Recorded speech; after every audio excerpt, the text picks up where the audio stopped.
lunch and nap and a little nooner with your boyfriend, and then you're good to go.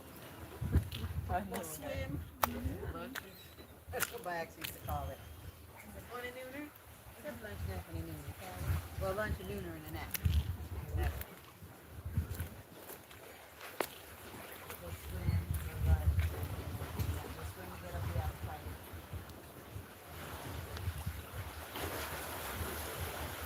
We'll run to get up the swim.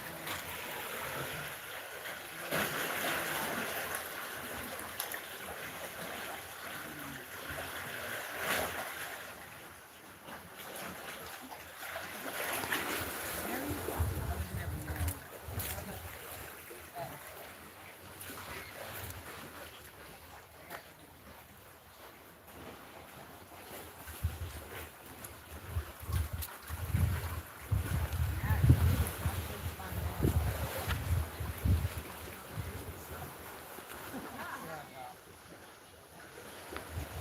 I haven't found one yet. Maybe in the future, but I don't see one. I guess it all depends on what.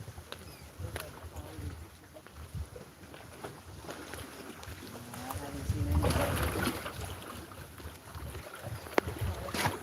any of the qualities I'm looking for, no.